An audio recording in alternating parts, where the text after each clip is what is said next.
Well, hello, everybody. This is David Bianco. Thanks for joining me today. So, today on our audio excursion, I'm going to be visiting with a gentleman that I met a few years back who refurbs turntables.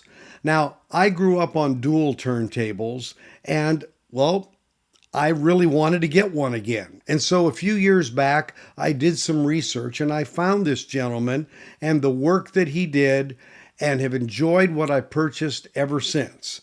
I thought I would share that with you as we take our next Safe and Sound Texas audio excursion.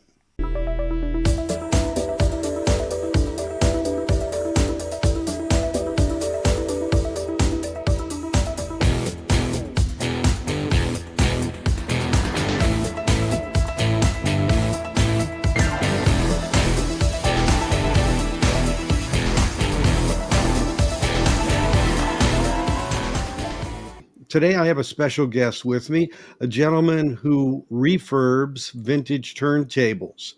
And back when I was looking for a dual turntable, because I had a few of those back in the day in the 70s, I think I had a 1219 and a 1229, and subsequently, after college, didn't keep them.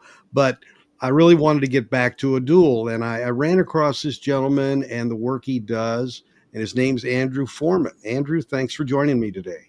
Hello, thanks for having me. You're interesting because you do a lot of different brands. You don't just do duals, and and you also are involved with the dust cover replacement aspect of it. So these really come out very sweet in terms of the way they look, not only in the way they perform as well. So give us a little background. How'd you get started into this whole refurbishing? I got started and I was detailing cars, my whole life since I was 16 years old. And it's hot in Florida and you get burned out in the sun. And I started thinking, man, I'd like to learn the computer skills and learn something else and something I can do when I get older. And I got into tinkering with turntables. I've always been in the vintage stereo equipment and I have a jukebox and it's always been an interest. And I said, well, let me see if I can make some money at this and put out a good product. So I started, you know, learning how to fix these things and researching them and finding which ones I felt were most reliable and got into it, I guess, about 17, 18 years ago. And it's been getting carried away with it more and more ever since. Hmm. So wow, that's a long time. What were the first models that you worked on? How'd you cut your teeth? Well, the first ones weren't duals, I can tell you that. Those took some Good time. idea.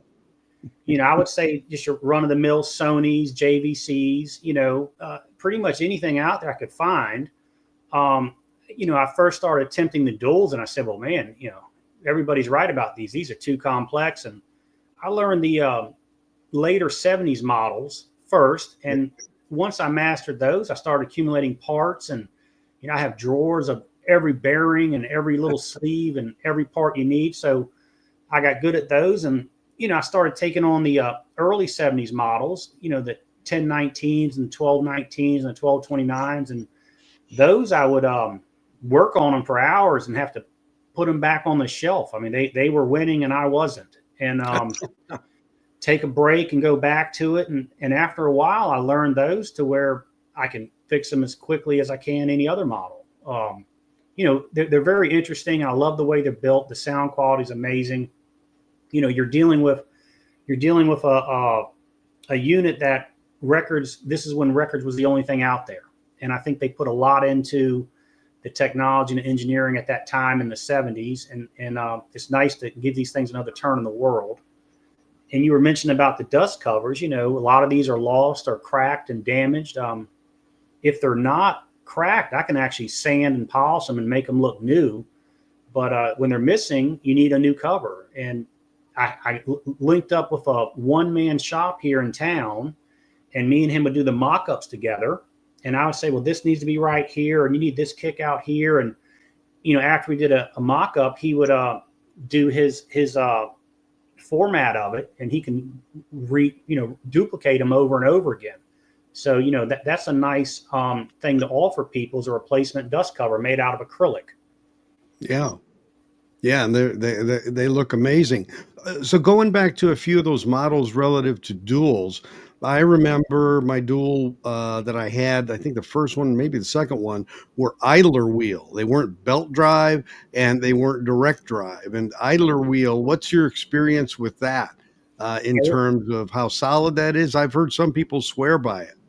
They are very nice. They're those are the ones that seemed a little more difficult to learn at first, but the sound quality is amazing. And never use alcohol on a rubber idler wheel. For sure. Those will cause you big problems later on. And yeah, they're very nice. I mean, it's one of the best sounding turntables I've ever heard was a late '60s Kenwood PU 400. It's a idler drive, belt drive combination turntable, and I kind of regret selling it. I feel like that's one I should have kept. It's funny. I remember with one of mine that the speed variation on that, because it doesn't have it didn't have the way to keep the speed. I actually had taken the post that rotates there, that the idler wheel touches against, and actually put one rotation of tape on there Oh to wow, get yeah. the speed to be what I needed it to be. I've had to spin them and file them a little bit to get the speed accurate on some of them over the Yeah, I'll years. bet you did. Yeah, And some of are how easy is it to get hold of an idler wheel these days? there is they're out there used. It's pretty amazing how the duals are 40 and 50 plus years old, and you find them and they're still supple. Yeah, They really, I would be concerned about that being rubber. you get the secret is they use real rubber. It wasn't the green deal you see today where everything is what do you call it when they recycled? Yeah, You know, right. Yeah, the yeah. recycled plastic and rubber does not hold up. I mean, you look at new cars that use that Audis, that stuff's bad in 5 years. Where you get the real deal, it's good 50 plus years later. Yeah. There's a couple. So, would you put the duels like at kind of the top of the difficulty scale? I would say so. And you talking about the idler wheels. There's a couple companies online that make new replacement idler wheels. They're a little pricey, 40, $50, but if you had the right Mhm. model, it certainly would be worth it. Yeah, yeah, I would think so if you really couldn't get any kind of good replacement for it. So I noticed, you had a lot of different brands, and his websites there, Horiata76.com. You can see what all he has out there, but a lot of different brands: direct drive, belt drive. What are some of the ones that you've had recently that have been the most intriguing? The dual 1019s with they call them a Vietnam Air or a bread basket case. Hmm. I can grab one and show you in a minute, but they have the Sure. wood sides and the gravity tilt, and they're just absolutely beautiful. And I don't know how, but I've fallen into four of them recently. Wow, I'm glad you said that, because I was going to ask you, how do you find these babies in terms of where they're at and resurrecting them, bringing them back to life? I look a little bit everywhere. Some people are better at picking these things and finding them. Other people are better, doing what I do is being at home in the AC and restoring them. Um, I searched some on eBay. I searched some on Marketplace. I have some retired gentlemen that go to all the garage sales and they hold them for me. I said, look, I'll pay you primo. Just, collect them for me Yeah, and call me when you get a few. And I make friends with record shops. When people come in to sell their record collection, they often have a record player. And I sure. buy that way. And uh, I went down to Orlando for a weekend a couple months ago to they call it a Central Florida Stereo Group. I'm a member of that on Facebook, and some of the people knew me, and some of the people I knew, some of the people I've heard of, and vice versa. And I made some new connections, and I've obtained 18 turntables since that meeting a few months ago, just from the people there. Wow. Yeah, because I know, during the summer you're doing your other gigs, and so you kind of have some out there, and then they get sold, and then it's like got to replenish Yeah, every fall or late summer, it seems. yeah. The turntables are. I sell the lids year round. My other gig is detailing boats and cars, and that takes me traveling to do that. And Yeah, I can't expect the wife to pack up a turntable, but she can pack up a lid. So we run that business year round. the turntables are something I like to do more in the wintertime. Got you. Makes sense. If you want to grab that Yes. 1019, take a look at it. So this right here is one of the beautiful 1019s I got recently, and it has the rosewood veneer, the gravity tilt top. Very beautiful table. And it has a vintage Shure M3D cartridge, which sounds amazing. I'll bet. So this is actually in the, I think I'm going to keep this one for myself. This is actually in the top 5 best sounding turntables I've ever owned. But what a beauty that is. Wow. Beautiful. Yeah, that's a beauty. So one of the things that as when I was going to buy one, and I bought a 1245 off of you, and you're shipping the product obviously, and you're from Florida, and I'm in Texas, but you really did a good job of packing it and separating things so that it utilized whatever capabilities that design had to secure that table down and lock it in and keep the pieces separate where they needed to be. And then on the opposite end, when I got it, taking the box apart and taking the product out and talking to you real time to walk me through what to do and how to do it. I really found that, took a lot of the anguish and concern I might have had about putting the table back together, so to speak, once I got it. Yeah, we can start with the packaging. These things had a certain ways they were designed to be shipped. They have, the duals have transport lockdown screws. Many of the different brands have screws that go in certain places. The Pioneers have that, many other models too. But you have to follow those directives from the manufacturer, removing the platter, which takes the weight off of the unit, implementing the transport lockdown screws, which defeats the table suspension so it doesn't bounce around in shipment, and really taking your time and securing everything and packing it very well. I like to I use about 3 inches of solid styrofoam board along the sides of the base with a kick out, so that even if it takes a blow, it doesn't break the lid.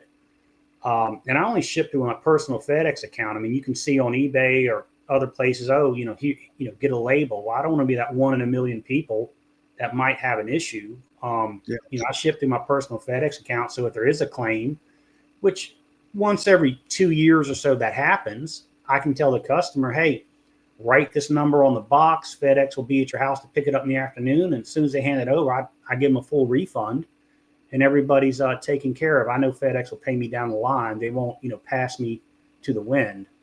Yeah.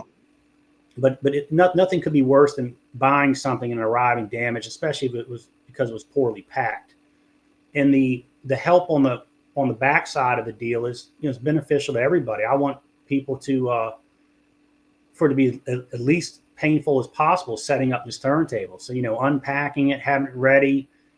Some people have done this before and they know what they're doing. Other people need a little bit of help, and that's fine. That's part of the sale.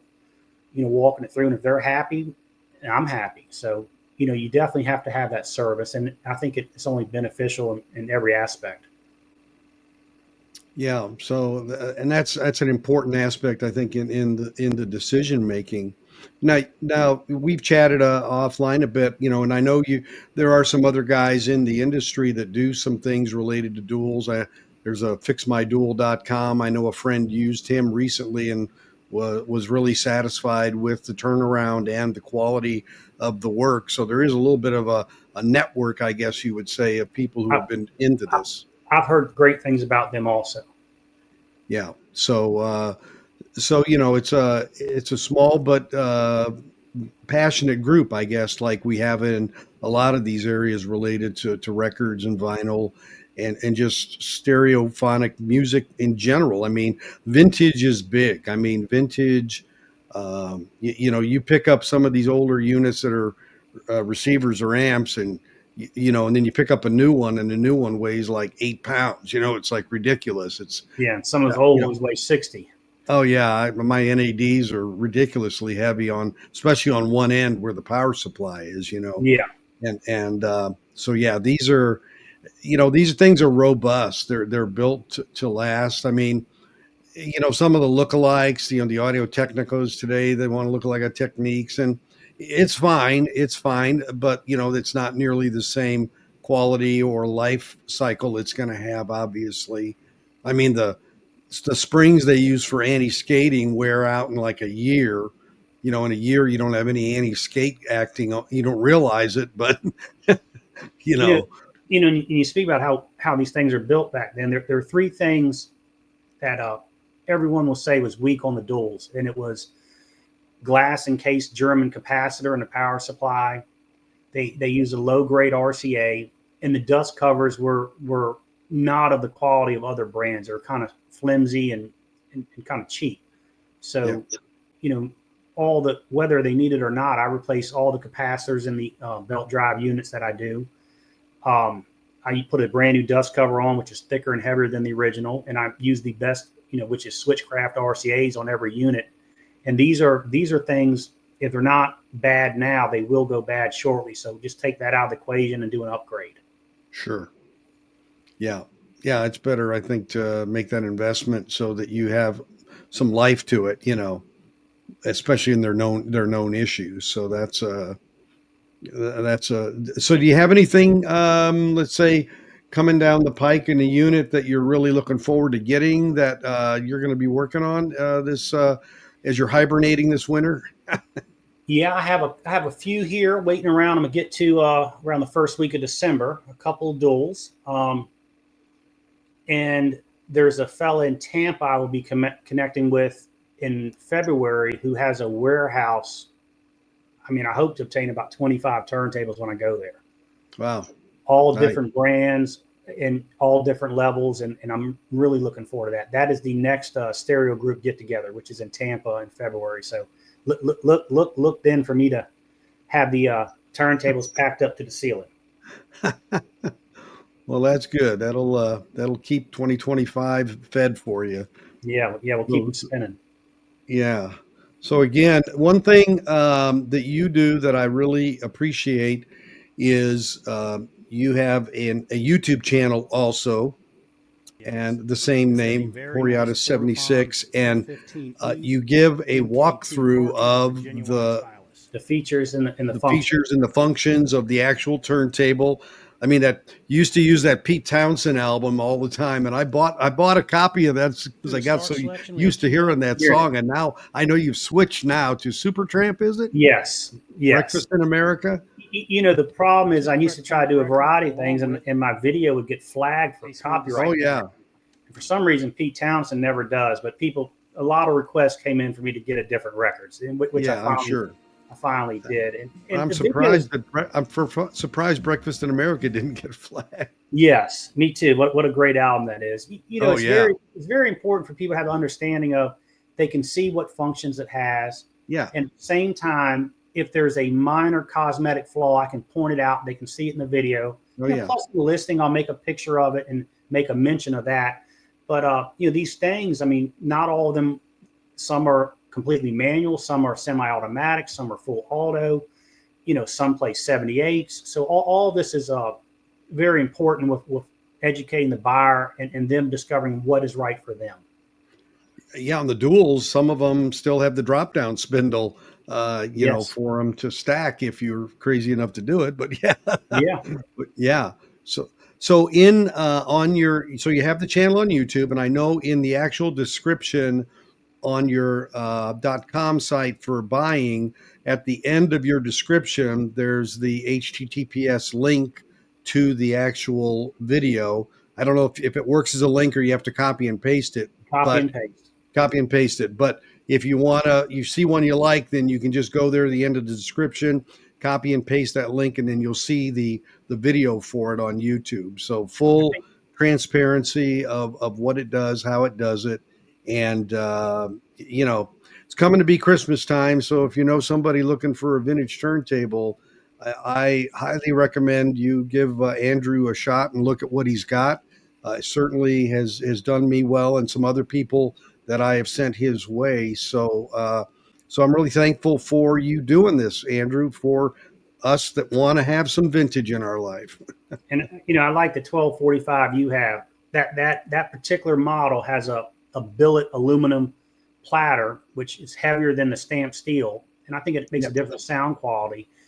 And something unique about the 1245 and the 1246 is they have a much higher grade tone arm than other models. They all look similar, but some of the plastic components was not the same grade. Right. Where I've seen many models that are not a 45 or a 46 not be packed properly, and the tone arm gets destroyed, where a 45 and 46, no reason to pack it the wrong way, but they can take a blow and keep going. Yeah. They're not quite as delicate.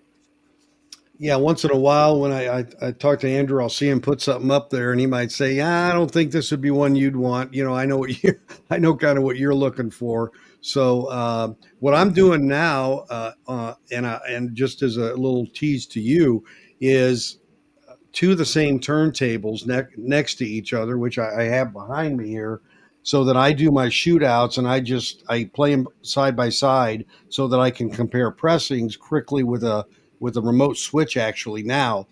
And so my next, when I upgrade, I'd like to get two vintages that are exactly the same. And I know you probably rarely have two of the same model at the same time, but keep that in mind, especially if you do that big haul in February. If you see something that looks like it would be something I would like, even if they're just manual ones, that's fine.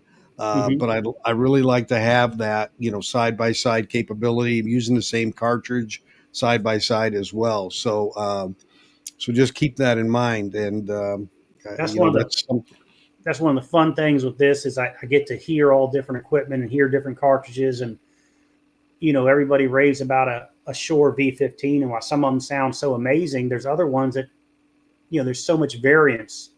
I guess it's time, and there wasn't that not every one was equal. You get one that sounds great, and the other one that's just kind of lays there, and it's fun to have your ear on all these different things, and same thing with the stereo equipment. And certainly is a rabbit hole. It's kind of like a never-ending thing you dive into.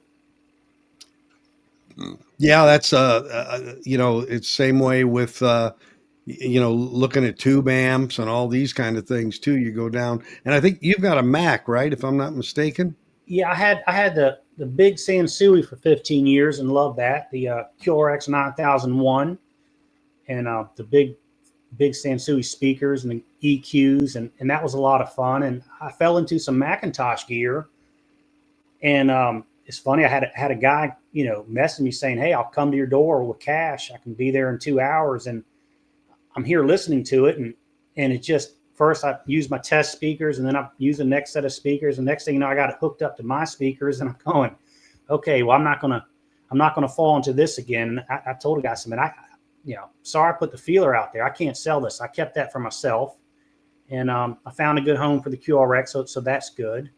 Yeah. And the Mac is the next level gear, but even with that, a friend of mine, before he passed away, willed me his 1964 Scott Stereo Master, and it was in one of the top 2 best sounding stereos I've ever heard in my life when he had it.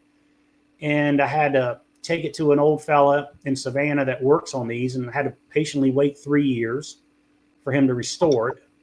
That was, patience is a virtue. And everybody's like, well, that model is gonna be $1,500 for new NOS American tubes. And I said, well, I got a guy, and I got the tubes for $500. And it was a very long wait, but that Scott is the best sounding piece of equipment I've ever owned. Don't know where I go next, and I know it's not the best sounding stereo in the world. I mean, I've been to friends' homes where their stuff sounds better than mine, but it like I said, it's never ending how far you fall into this trap per se. But it's certainly my wife gives me a little space sometimes to listen to music downstairs, and it's I tell my parents I have the absolute bliss of my life here in my living room, listen to records and listen to music, and even streaming, which isn't the best quality music, but just discovering new music. I love classic music from the 70s and the band, and Johnny Sure. Cash, and it is just I have the time of my life right here in the living room. Yeah. Yeah. Well, that's what it's for. I mean, there's a lot to discover. And the equipment, it all has different personalities. That's the thing about it. And my buddy just got a Macintosh, and man, he said it just blew him away. So I know it's got to be the next level in that. Now those I've got a Sherwood tube unit, and it's so funny. The wattage, it's not very many watts, but it delivers a lot more punch than the wattage implies. Yeah, two watts are different; they're louder. Yeah, yeah. So, but mine takes. It feels like it takes 30 minutes before it really sounds good. That you got to let tubes warm up. I've heard great things about the early Sherwood tube amps.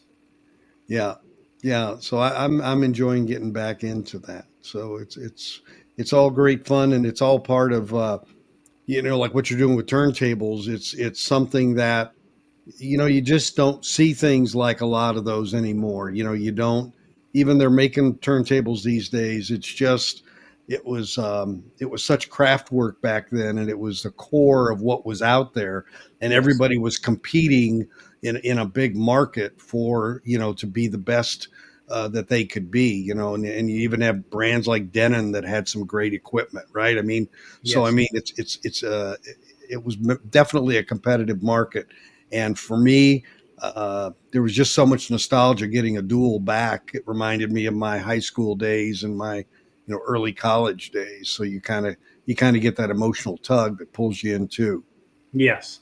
And the a lot of buying people turned it out. I mean, from the young kids up to the people that want to remember what they had when they were a kid. It's across the board. And it's getting bigger every year. I mean, it is a small niche market, but it's a little more people are in the turntables every year than the year before. Yeah. What's the furthest place you've had to ship a unit to? Um, I personally only ship within the continental U.S., Okay. but I am part of eBay's global shipping program. They handle the fees, the forms, and it's a wonderful program. I mean, you think about if something goes from here to California, you pack it well and it makes it, but if throwing those things off of airplanes and it's going all the way around the world, that's definitely more risk and more travel. But with the eBay global shipping program, which is actually pretty amazing, I ship it to one of their centers here, like let's say Texas, and from there they cover shipping it to anywhere in the country, anywhere in the world. I mean, Hmm. and if it arrives damaged, the buyer can send me a picture. I send it to eBay. eBay refunds both of us, and it's a null and void transaction. Hmm. So it's safe for the buyer and safe for me. But I personally will not take on that risk myself. Yeah. Well, that's good to have that infrastructure and that buffer in there to manage Yes, that. Yeah. yes, Well, I'm sure it does what we want, and that is they're a lot more careful, obviously, when they realize that's the way it's being transacted. hmm Yeah. So that's great. That's wonderful. Well, Andrew, I really appreciate you taking the time and talking to us again, folks. Horrieta76.com is his site. And again, he's on YouTube as well for the videos of his equipment. Check him out. I think you'll find quite a variety of things there right now. Price ranges 250 to 600 maybe tops. yeah, Somewhere in that range. A lot of things in the same price range as a new LP 120 from Audio Technica, and definitely some equipment that has a little more cachet to it, I'll say, if nothing nice, else. So nice way of putting it. yeah. So well, again, Andrew, thanks very much. I appreciate you coming on today, and you have a great holiday season. Thank you for having me. Happy holidays too. Okay, take care. Thanks. Thank you. Bye bye. Well, Andrew's been a great resource to me for a variety of things related to turntables, and I appreciate the fact that he's one of those people out there bringing life to equipment that otherwise might see a salvage yard. So if you get a chance to check him out, I'd appreciate it. I think you'll find the equipment that he has interesting. He doesn't have a lot of it, but he certainly has a variety of things that are done well. And that's really important because there's a lot of people out there, that are trying to pass off as people who can do this. And at the end of the day, a lot of times it doesn't work out. But I can personally recommend Andrew. So as always, if you haven't subscribed, please do so by clicking on the bell, and a thumbs up or like is appreciated, as are your comments. So until we catch you next time, thanks for joining me today on the Safe and Sound Texas Audio Excursion. Take care, everybody.